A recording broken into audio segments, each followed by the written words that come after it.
Bismillahirrahmanirrahim. Assalamualaikum warahmatullahi wabarakatuh. Perkenalkan, nama saya Nini Berlianti Putri dengan NIM 220421191 dari Prodi Ilmu Administrasi Negara, Fakultas Ilmu Sosial, Universitas Negeri Padang. Di sini saya akan menjelaskan tentang birokrasi dengan mata kuliah Birokrasi dan Governansi Publik. Baiklah, di sini saya akan menjelaskan apa itu pengertian birokrasi. Birokrasi berdasarkan istilah atau kata yaitu biro dan kratia, yang berarti pengaturan dari meja ke meja, di mana birokrasi ini dalam bahasa Jerman disebut sebagai bürokratia atau birokrat. Max Weber tidak pernah mendefinisikan birokrasi secara jelas berdiri sendiri, tetapi hanya mengemukakan ciri-ciri, gejala-gejala, dan dari pengalaman yang ia lihat sehari-hari. Pengertian birokrasi yang dimaksudkan oleh Max Weber termasuk karakteristiknya yang khusus dipandang sebagai bentuk birokrasi yang paling rasional. Konsep umum birokrasi yang dikemukakan oleh Max Weber dibentuk melalui kesimpulan dari sejumlah besar bagian-bagian kiasan yang dibuat untuk itu. Ciri pokok yang menonjol dari konsep birokrasi Max Weber ialah merupakan orang yang diangkat oleh pejabat yang berwenang.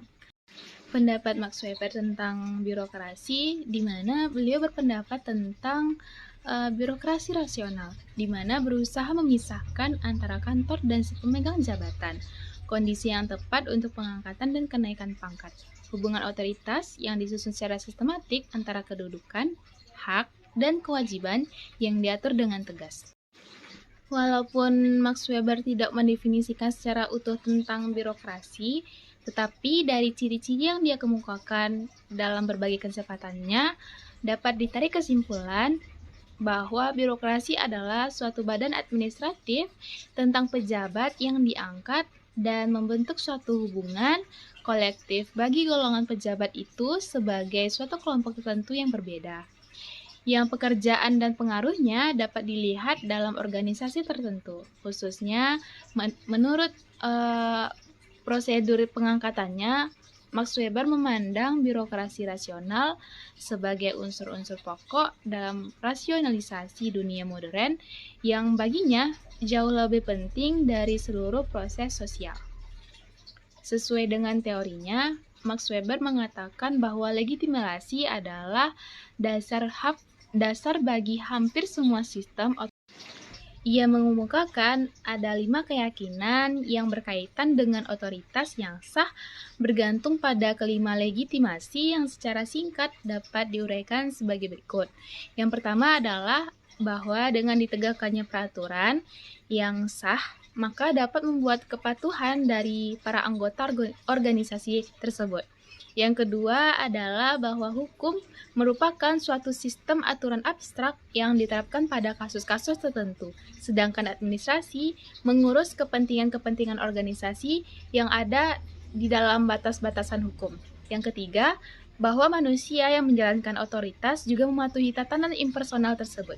Yang keempat, bahwa tidak ada co-member atau organisasi yang taat yang benar-benar mematuhi hukum. Dan yang kelima adalah bahwa kepatuhan itu seharusnya tidak kepada person saja yang memegang otoritas, namun juga kepada tatanan impersonal yang menjamin untuk menduduki jabatan tersebut. Atas dasar konsep legitimasi tersebut, Weber juga merumuskan ada 8 proposi tentang penyusunan sistem otoritas legal sebagai berikut. Yang pertama adalah tugas-tugas pejabat dalam organisasi berdasarkan aturan yang berkesinambungan.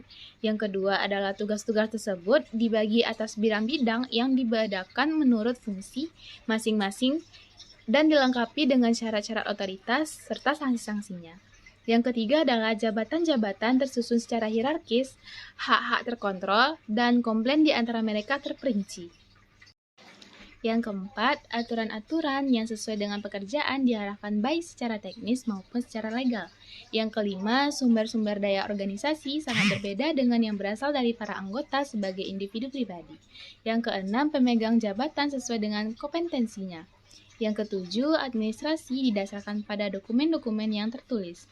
Dan yang terakhir adalah sistem otoritas dapat mengambil banyak bentuk, tetapi dilihat dari bentuk aslinya ialah sebuah staf administrasi birokratif. Selanjutnya, saya akan menjelaskan tentang ciri-ciri birokrasi yang dikemukakan oleh Max Weber. Yang pertama adalah para anggota staf menjalankan tugas secara impersonal. Yang kedua, ada hierarki jabatan yang jelas. Yang ketiga, fungsi-fungsi jabatan ditentukan secara rinci. Yang keempat, para pejabat diangkat berdasarkan suatu kontrak. Yang kelima, mereka dipilih berdasarkan kualifikasi personal. Yang keenam, gaji yang diberikan atas dasar peraturan umum yang telah ditetapkan. Yang ketujuh, pos jabatan adalah lapangan kerjanya sendiri atau lapangan kerja pokoknya. Yang kedelapan, terdapat jenjang karir di mana promosi dimungkinkan berdasarkan senioritas maupun keahlian. Yang kesembilan, sering terjadi penempatan jabatan yang tidak sesuai dengan kompetensinya. Yang kesepuluh, dan yang terakhir, tunduk pada sistem disiplin dan kontrol yang seragam. Selanjutnya, saya akan menjelaskan tentang 5 kategori mekanisme untuk membatasi sistem otoritas.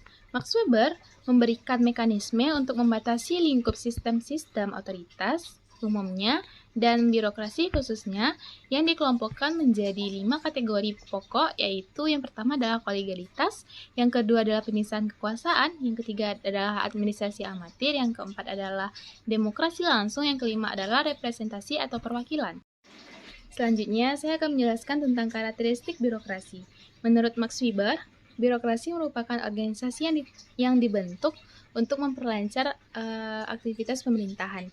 Karakteristik birokrasi menurut Max Weber yaitu anggota secara pribadi bebas menjalankan tugas sesuai dengan jabatannya, adanya hierarki jabatan yang jelas, fungsi jabatan sudah ditentukan, pejabat diangkat berdasarkan kontrak, pejabat yang dipilih memenuhi kualifikasi profesional, pejabat yang memiliki hak-hak pensiun dan gaji sesuai dengan kedudukannya, pos jabatan merupakan lapangan kerja sendiri atau lapangan kerja pokok, dan yang terakhir adalah adanya struktur karir dan promosi yang dimungkinkan melalui senioritas, keahlian, dan keunggulan.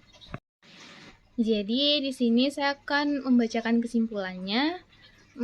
Dari Max Weber tidak pernah mendefinisikan birokrasi secara jelas berdiri sendiri, tetapi hanya mengemukakan ciri-ciri gejala-gejala prosesi-prosesi dari pengalaman yang ia lihat sendiri. Dari kesemuanya ini, para pembaca dapat menafsirkan pengertian birokrasi dapat dimaksudkan oleh Max Weber termasuk karakteristiknya yang khusus dipandang sebagai bentuk birokrasi yang penting rasional. Konsep umum birokrasi yang dikemukakan oleh Max Weber dibentuk melalui kesimpulan dari sejumlah besar bagian-bagian kiasan yang dibuat untuk itu. Pada zaman de Gournay, birokrasi terkesan negatif dan menyulitkan dalam melayani masyarakat karena pada waktu itu para birokrat pejabat, sekretaris, inspektur, dan juru tulis lebih dipentingkan bukan untuk melayani kepentingan umum. Max Weber menekankan perlunya ada legitimasi sebagai dasar sistem otoritas serta bagaimana ciri staf administrasi yang sesuai dengan konsep birokrasi.